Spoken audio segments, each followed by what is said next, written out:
আসসালামু আলাইকুম প্রিয় ভাইয়েরা, আমি মোহাম্মদ তাসিন চৌধুরী আবারও তোমাদের সাথে চলে আসছি। আজকে আমরা একাদশ অধ্যায় অর্থাৎ অষ্টম শ্রেণীর বিজ্ঞান বইয়ের 11 নম্বর অধ্যায় অর্থাৎ আলো অধ্যায়টি শুরু করব।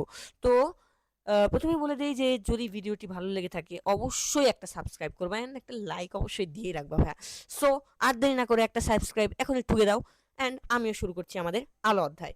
তো চলো, আলো অধ্যায়ের আমরা প্রথমে দেখতে পাচ্ছি যে আলোক রশ্মি এক স্বচ্ছ মাধ্যম থেকে অন্য স্বচ্ছ মাধ্যমে তির্যকভাবে আপতিত হলে মাধ্যম পরিবর্তনের গতিপথের দিক পরিবর্তন দেখা যায়।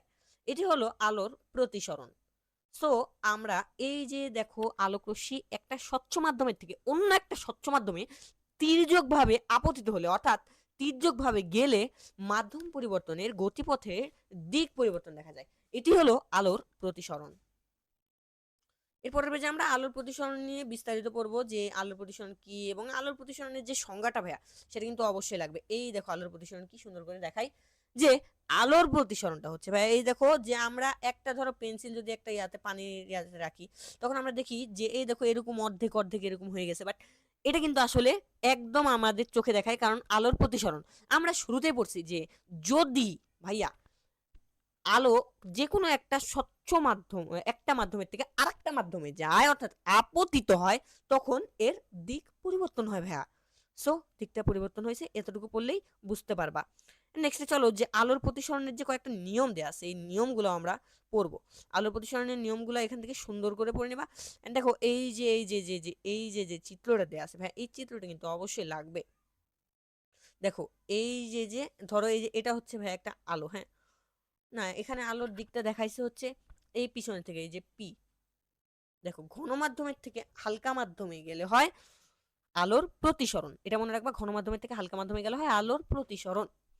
দেখো এখানে হচ্ছে আই হচ্ছে ভাইয়া প্রতিসরণ কোণ আর অপেক্ষা বড়, অর্থাৎ আর হচ্ছে ভাইয়া দূরত্ব, এবং আপতন কোণ আয় ও নির্গমন কোণ ই এর সমান।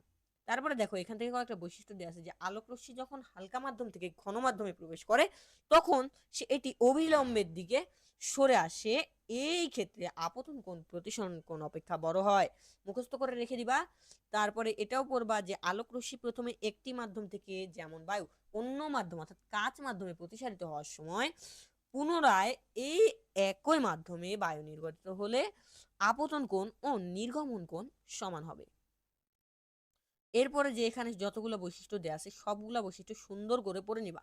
এবং প্রতিসরণের বাস্তব প্রয়োগ, দেখো এই যে প্রতিসরণের কয়েকটা বাস্তব প্রয়োগ আছে এগুলাই পরীক্ষায় দেয় ভাইয়া। যে এই দেখো প্রতিসরণের কয়েকটা বাস্তব প্রয়োগ, এই দেখো আলোর প্রতিসরণ এই যে 11 নম্বর 11.4 চিত্রে দেওয়া আছে। তারপর হচ্ছে এই যে এখানে বলা আছে প্রতিসরণের বাস্তব প্রয়োগ, যেগুলা আছে সবগুলা পড়বা। পড়লে বুঝতে পারবা। এন্ড লাস্টে দেখো পূর্ণ অভ্যন্তরীণ প্রতিফলন ও সংকট কোণ বা ক্রান্তি কোণ, এইটাও তোমরা একটু সুন্দর করে পড়বা কারণ এই জায়গা থেকে অবশ্যই পরীক্ষা আসে ভাইয়া।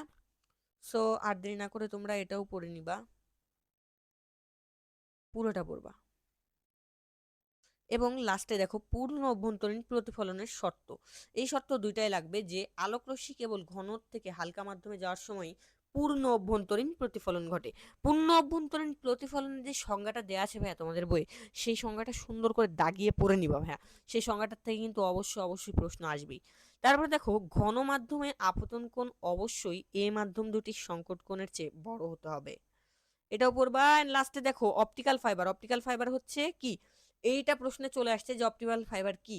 যে অপটিক্যাল ফাইবার হচ্ছে একটি খুব সরু কাঁচ তন্তু, অপটিক্যাল ফাইবার হচ্ছে খুব সরু একটি কাঁচ তন্তু। এই অপটিক্যাল ফাইবারটা ভাইয়া পড়বা সুন্দর করে। আর বিবর্ধক কাঁচ বা ম্যাগনিফাইং গ্লাস, তোমরা নিশ্চয়ই ম্যাগনিফাইং গ্লাসটা দেখছো। এই ম্যাগনিফাইং গ্লাসের কাজ কি, কেন ব্যবহার করা হয়, এটা পড়বা। আর লাস্টে দেখো একটা সরল অনুবীক্ষণ যন্ত্র বলে এটা সংজ্ঞা দেওয়া আছে, এটাও পড়বা। মানব চক্ষু, আমাদের চোখ নিয়ে এখানে প্রশ্ন আছে যে দেখো আমাদের চোখে থাকে অক্ষিগোলক, অক্ষিগোলক এটা পড়বা। শ্বেতমণ্ডল থাকে, এটাও পড়বা। কর্নিয়া থাকে, কর্নিয়া কোনটা কি এটাও পড়বা। কোরোয়েড বা কৃষ্ণমণ্ডল এটাও পড়বা।